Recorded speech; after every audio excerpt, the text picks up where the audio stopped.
Welcome back दोस्तों। आजकल south industry कुछ ज्यादा ही फ्यूचर में चल रही है, स्पेशली तमिल इंडस्ट्री नए नए कॉन्सेप्ट लेकर नए नए थॉट्स लेकर हम व्यूअर्स के सामने आती है। पिछली बार अंधकारम से हमारा माइंड बेंड करके रख दिया और इस बार एक बेहतरीन सोशल मैसेज के साथ एक मास्टरपीस लेकर आई है जिसका नाम है पावा कथकल, पाप की कहानियाँ। एक्चुअल से बॉलीवुड में एक छोटी सी वेब सीरीज रिलीज हुई थी जिसका नाम था लस्ट स्टोरीज और उस सीरीज में 4 एपिसोड्स थे। तो नेटफ्लिक्स ये चाहती थी कि साउथ इंडिया से भी कुछ ऐसी ही एक छोटी सी वेब सीरीज आए, तो इसीलिए डायरेक्टर ने इन चारों कहानियों को लिखा। जी हाँ, इस सीरीज में ओवरऑल से 4 एपिसोड्स है, 4 अलग अलग कहानियाँ। और दूसरी बात आप जानते हो ना, मेरे चैनल का कुछ लोचा चल रहा है जिसकी वजह से नई मूवीज की वीडियोस थोड़ा लेट से आ रही है। वो एक्चुअली क्या है ना, डीमोटिवेट का साया मेरे सर पर मंडरा रहा है। पता नहीं ये साया मेरे सर पर कब तक रहेगा।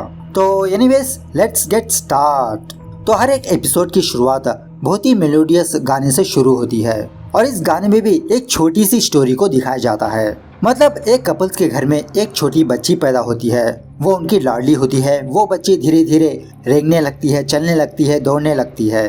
इस तरह से वो बच्ची एक लड़की बनती है, मतलब वो बच्ची मैच्योर हो जाती है और एक दिन वो लड़की किसी लड़के से प्यार करने लगती है। उसके बाद उसके माँ बाप या तो फिर ये खुद उस लड़के से शादी कर लेती है। इस तरह से वो लड़की एक औरत बनती है, मतलब वो लड़की माँ बनने वाली होती है। कुछ दिनों बाद उसके घर में भी एक छोटी बच्ची जन्म देती है और उस बच्ची की भी कहानी ऐसे ही लूप होती रहती है। तो दोस्तों, इस छोटी सी कहानी को देखकर आपको क्या मैसेज मिला मुझे कमेंट करके बताना जरूर, और मुझे जो लगा मैं आपके सामने रखता हूँ, सुनिए। एक्चुअल से इस छोटी सी कहानी में एक बच्ची की, एक लड़की की, एक औरत की कहानी को दिखाया गया है। मतलब किसी के घर में एक बच्ची पैदा होती है, वो धीरे धीरे बड़ी होती है, उसकी शादी होती है, वो भी किसी की माँ बनती है। कहने का मतलब ये है कि एक बच्ची की, एक लड़की की, एक औरत की जिंदगी बस इतनी सी आसान है। लेकिन हमारी सोसाइटी ने इस औरत की जिंदगी को इतना डिफिकल्ट कर दिया है ना, वो लड़की अपने खुद के घर में सेफ नहीं है। और यही इस मूवी का, इस सीरीज का कॉन्सेप्ट है। तो पहली कहानी का नाम है तंगम, जिसका मतलब है गोल्ड। लेकिन इस स्टोरी के हिसाब से गोल्ड का मतलब अलग है।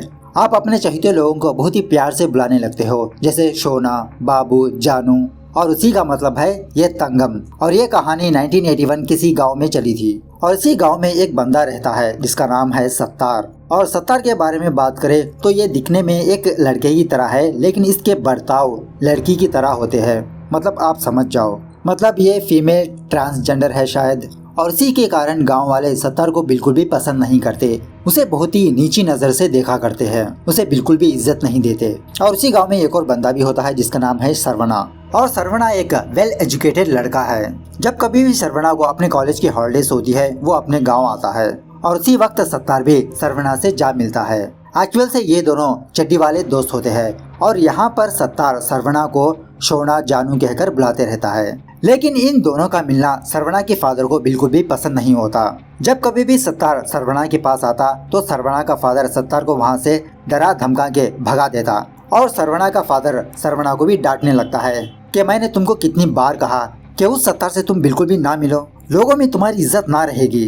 तो उसी गांव में 4 पियक्कड़ बदमाश लोग होते हैं जो हर हमेशा सत्तार को सताते रहते हैं। लेकिन सरवना भी सत्तार को हर हमेशा बचाते रहता है। सत्तार और सरवना की एक फेवरेट प्लेस होती है और वो है नदी के किनारे। जब कभी भी सरवना को हॉलिडेज मिलती वो यहाँ पर आता है सत्तार से मिलने के लिए। और सत्तार हर हमेशा अपने हाथ में एक थैली लिए हुए रहता है और यहाँ पर सरवना मजाक के तौर पर सत्तार की बैग को छीन लेता है और उसमें से काफी सारे पैसे बाहर आते हैं। तब जाके सत्तार सरवना को बताने लगता है कि अब बस 3000 रुपये चाहिए जानू मेरे ऑपरेशन के लिए, मैं मुंबई जाकर मेरा ऑपरेशन करवा लूँगा और उसके बाद हम दोनों शादी कर लेंगे। तो इस बात से हमें ये बात पता चलती है कि सत्तार सरवना को बहुत चाहते रहता है, लेकिन सरवना सत्तार को एज ए फ्रेंड की नज़र से ही देखता रहता है। उसके बाद सरवना सत्तार को एक खुशखबरी सुनाता है कि उसे बैंक में जॉब मिली है और उसी तरह सत्तार को एक लव लेटर देता है और उससे कहता है कि ये लव लेटर क्या तुम अपनी बहन को साहिरा को दे सकते हो, मैं तुम्हारी बहन साहिरा से बहुत प्यार करता हूँ सत्तार। ये सुनने की देरी सत्तार के दिल के टुकड़े 1000 हो जाते हैं। सत्तार सरवना को समझाने लगता है कि मैं सिर्फ तुमसे प्यार करता हूँ, लेकिन सरवना भी सत्तार को समझाने लगता है कि मैंने तुमको एक फ्रेंड की नज़र से ही देखा है, और तुम भी जानते हो कि हम दोनों बचपन के फ्रेंड्स हैं। तो खैर सत्तार दिल पर पत्थर रखते हुए उस लेटर को ले लेता है अपनी बहन को देने के लिए। इस तरह से सत्तार रोते हुए वहाँ से चला जाता है। एक्चुअल से सत्तार के घर वाले भी सत्तार को बिल्कुल भी पसंद नहीं करते। स्पेशली इसका बाप हर हमेशा उसे मारते रहता है, पीटते रहता है और बाहर सोने के लिए कहता रहता है। खैर उसी दिन रात सत्तार अपनी बहन साहिरा से सरवना के बारे में पूछने लगता है कि उसके बारे में तुम्हारा इरादा क्या है। तो साहिरा की बातों से हमें ये बात पता चलती है कि साहिरा भी अंदर का अंदर सरवना को प्यार करती रहती है। ये जान लेने के बाद बेचारा सत्तार उस लेटर को फाड़ के अपनी जेब में रख लेता है। उस लेटर को अपनी बहन को बिल्कुल भी नहीं देता। उसके बाद दूसरे दिन सत्तार सरवना से बचते फिरते रहता है, लेकिन सरवना किसी भी तरह करके सत्तार को पकड़ लेता है और उसे उस लेटर के बारे में पूछने लगता है। तो यहाँ पर सत्तार सरवना को झूठ कहने लगता है कि मैंने तुम्हारा लेटर मेरी बहन साहिरा को दिया, लेकिन साहिरा ने उस लेटर को फाड़ दिया। ये सुनने के बाद सरवना की आंखों में आंसू निकलने लगते हैं और सत्तार सरवना की आंखों में आंसू देखकर कहता है कि जानू, मैंने कभी भी तुमको रोता हुआ नहीं देखा। मैंने पहली बार तुम्हारी आंखों में आंसू देखा है। तुम फिक्र मत करो जानू, मैं तुम्हारा कुछ करूँगा।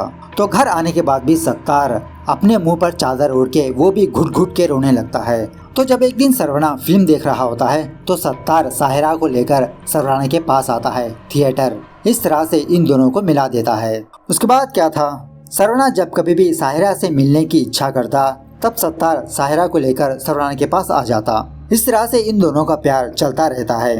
लेकिन एक दिन एक आदमी साहिरा को सरवना के साथ देख लेता है और वो साहिरा के बाप को जाके बता देता है।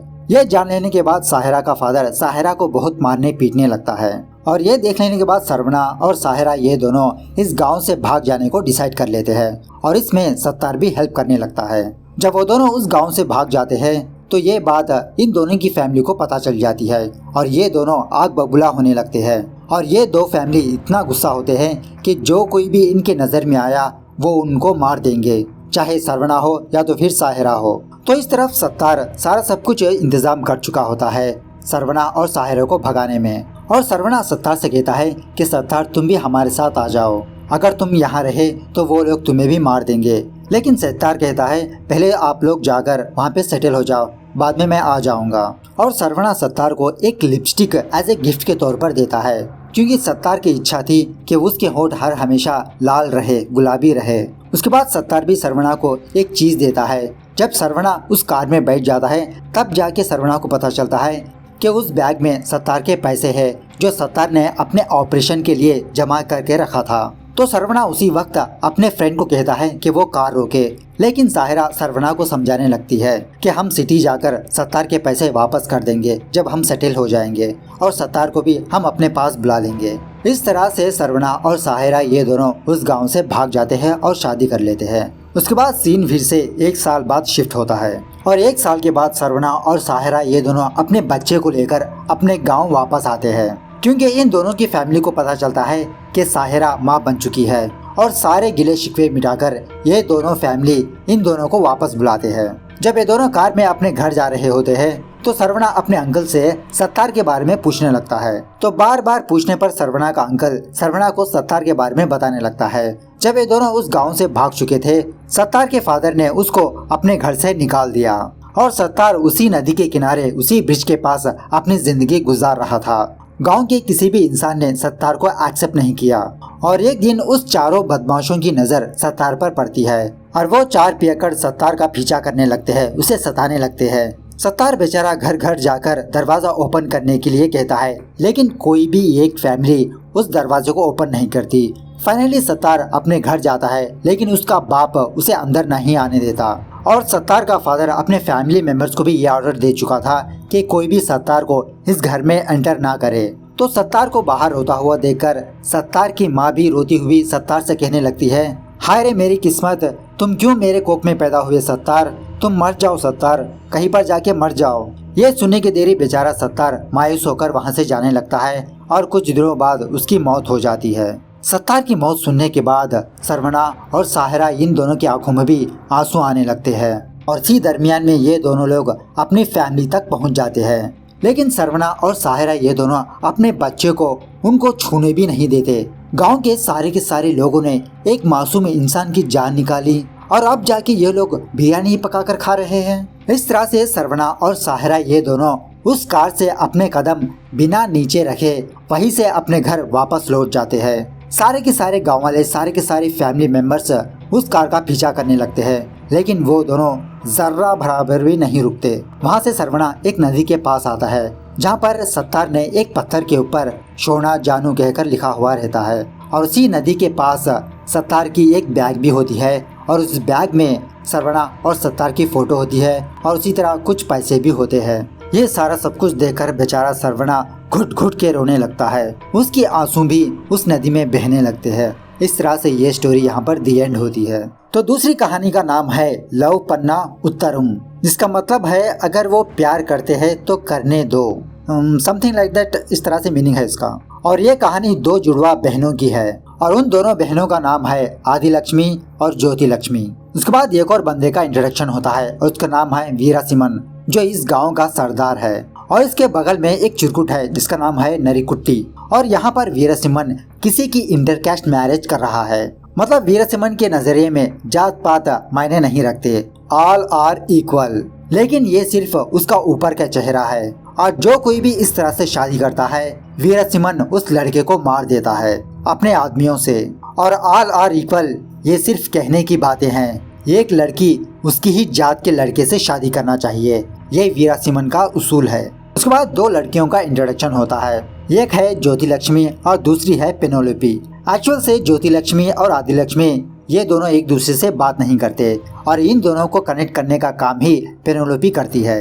और ज्योति फिलहाल सिटी में रहकर अपनी पढ़ाई कर रही है और वही आदि अपने ही गांव में रहकर अपने बाप के साथ रहती है, मतलब वीरा सिमन के साथ। और यहाँ पर आदि लक्ष्मी पेनोलिपी से कहती है कि आप मेरे फादर बिल्कुल बदल चुके हैं, वो कैस्ट वगैरह पर बिल्कुल भी भरोसा नहीं करते, उनके नजरिए में ऑल आर इक्वल है और मैं मेरी प्यार की बात जल्द से जल्द मेरे फादर को बता देना चाहती हूँ। इस तरह से आदि लक्ष्मी पेनोलिपी और ज्योति को बताने लगती है।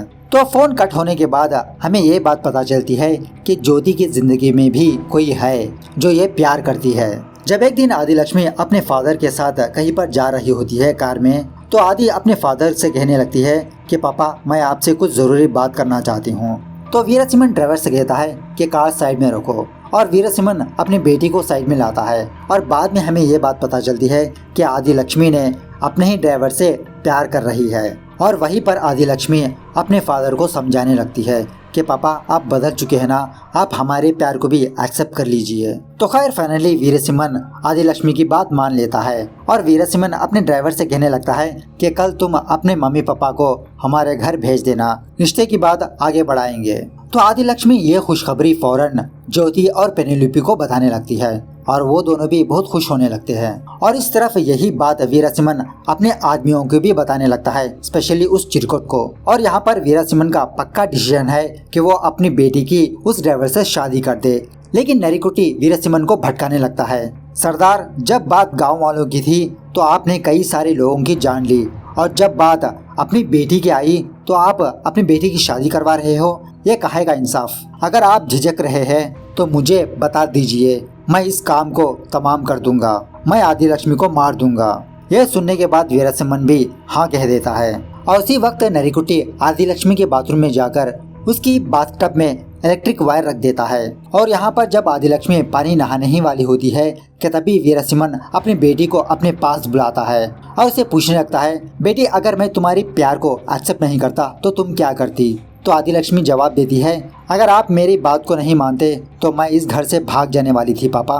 तो खैर फाइनली वीरा सिमन आदि लक्ष्मी के हाथ पकड़कर अपने दोनों आँखों को लगाता है और कहता है, जाओ बेटा जाके पानी नहा के आ जाओ। उसके बाद आदि लक्ष्मी अपने बाथरूम में जाती है और उस बाथटब से कुछ पानी निकालती है और तभी उसकी मौत हो जाती है करंट लगकर। और वीरा सिमन आदि लक्ष्मी की मौत की खबर वहीं पर दबा देता है कि तभी उसी वक्त कोइंसिडेंस से ज्योति लक्ष्मी वहां पर आ जाती है अपने गांव। और ज्योति के साथ साथ पेनेलोपी और बीकूब, मतलब ये दोनों इसके दोस्त है, ये दोनों भी इसके गांव आते हैं। तो यहाँ आने के बाद पेनेलोपी को पी आने लगती है तो नरकुट्टी पेनेलोपी को बाथरूम ले जाने लगता है। और वहाँ का माहौल वगैरह देखकर पेनेलोपी को शक होने लगता है कि यहाँ पर जरूर कुछ न कुछ गड़बड़ है। और इस तरफ नरकुट्टी ज्योति के पास आता है और ज्योति को मक्खन मारते हुए उसके मन की बात बाहर निकालने लगता है। और ज्योति बिना सोचे समझे नरकुट्टी को बता देती है कि वो किसी से प्यार करती है और एक्चुअल से पेनेलोपी को तमिल बहुत अच्छी तरह से आती है,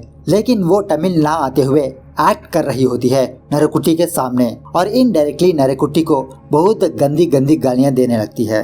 जब ये सारे लोग खाना खाने ही वाले होते हैं कि तभी पेनेलोपी ज्योति लक्ष्मी को अपने शक के बारे में बताने लगती है और इस तरह से ये दोनों आदि लक्ष्मी को उस घर में ढूंढने लगते हैं। और यहाँ पर इस तरफ वीरासिमन और नरकुट्टी ये दोनों बी क्यूब को पकड़ लेते हैं और उसको मारने पीटने लगते हैं। और यहाँ पर नरकुट्टी ये समझ रहा होता है कि ज्योति लक्ष्मी बी क्यूब से प्यार कर रही है कि तभी वहाँ पर ज्योति और पेनेलोपी आती है और नरकुट्टी को बताने लगते हैं कि मैंने तुमसे कहा कि मैं प्यार कर रही हूँ, मैंने तुमसे ये नहीं कहा कि मैं बी क्यूब से प्यार कर रही हूँ, प्लीज पहले तुम उसे छोड़ दो। लेकिन नरकुट्टी ज्योति की बातों पर बिल्कुल भी यकीन नहीं करता कि तभी पेनेलोपी उन लोगों को बताने लगती है कि मैं और ज्योति ये दोनों लिस्बियंस है और हम दोनों एक दूसरे से प्यार करते हैं।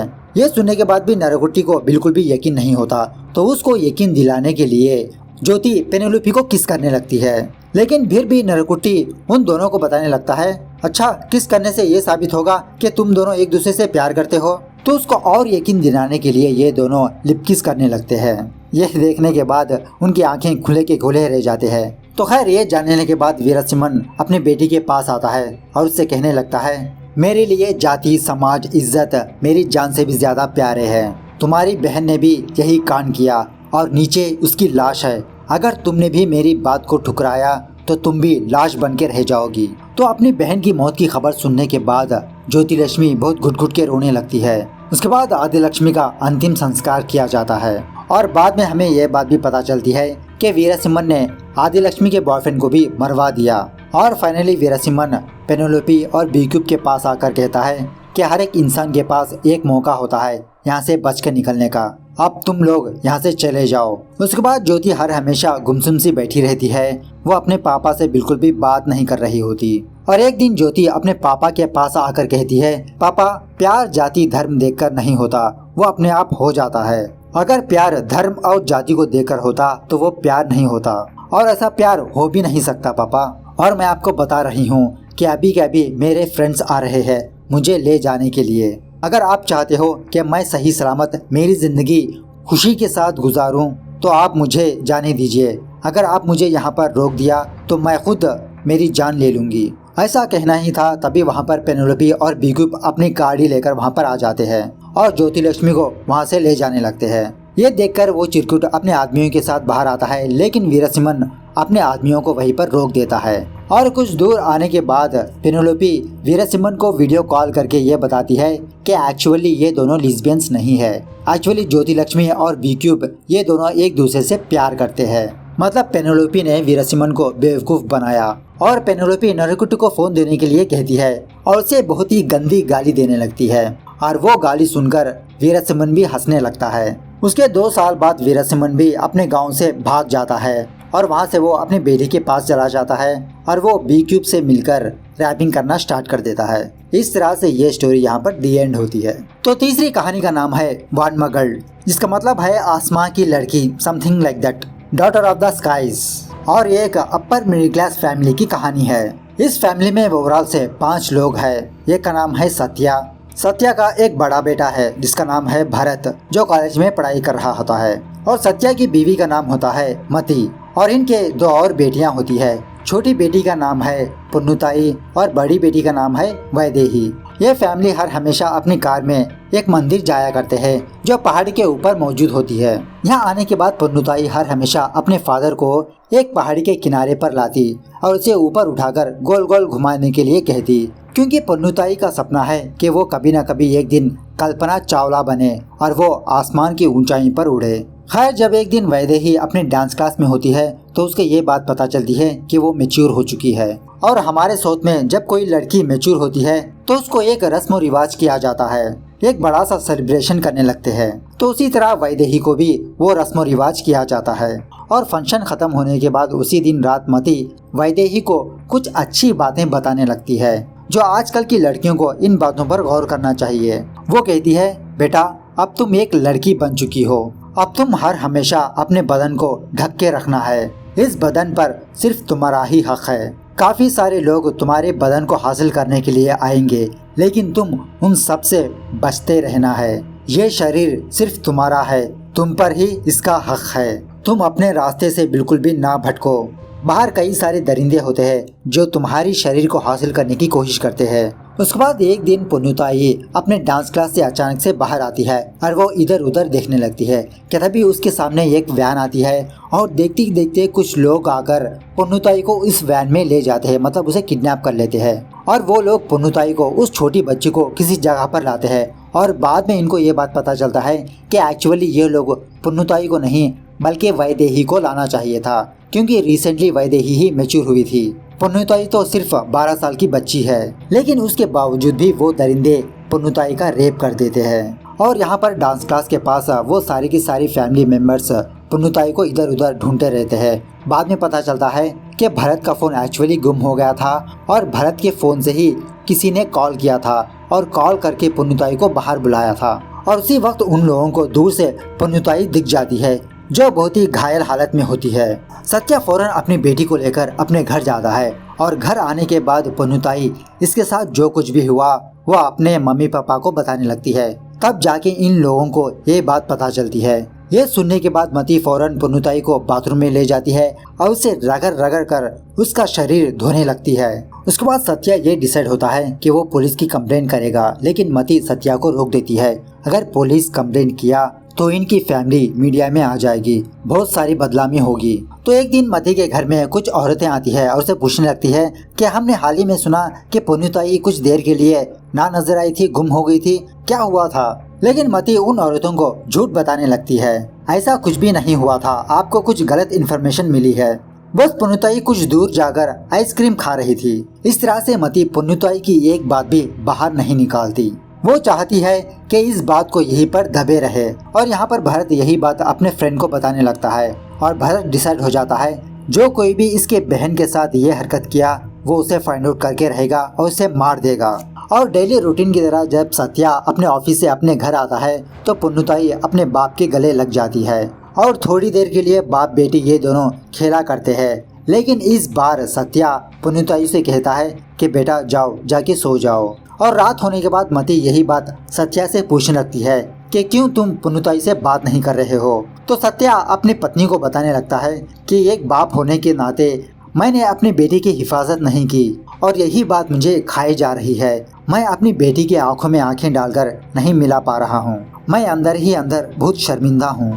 कहते हुए वहाँ पर भरत आता है और अपने माँ बाप को बताने लगता है कि आज इसने अपने फोन को अपने सीनियर के बैग में देखा था जिसका नाम था धनशेखर। भरत और उसके फ्रेंड को पक्का यकीन है कि ये कांड धनशेखर ने ही किया है, लेकिन इसके बावजूद भी मती पुलिस कंप्लेंट नहीं करना चाहती। तो खैर उसके बाद रूटीन की तरह ये फैमिली अपने टेम्पल जाते हैं, लेकिन इस बार भरत इनके साथ नहीं आया हुआ रहता, क्योंकि भरत अपने फ्रेंड्स के साथ मिलकर धनशेखर को पकड़ लेता है और वो उसका नुन्नू कट कर देता है ताकि अगली बार ये दूसरी लड़की के साथ ऐसी हरकत ना करे। और यहाँ पर मंदिर के पास रूटीन ही की तरह सत्या पुन्नुताई को अपनी गोद में उठाकर गोल गोल घुमाने लगता है और उसे बताने लगता है कि जो कुछ हुआ उसे तुम भूल जाओ, सारे लोग ऐसे ही नहीं रहते, हमारे सोसाइटी में कुछ ऐसे हैवान है। तो सत्या जाने के बाद मती पुन्नुताई के पास आती है और मती अपने मन में ये कहने लगती है हमारे समाज में एक रिवाज है, बेइज्जत की जिंदगी से बेहतर मौत अच्छी है। ऐसे कुछ बातें कहती हुई मती अपनी बेटी को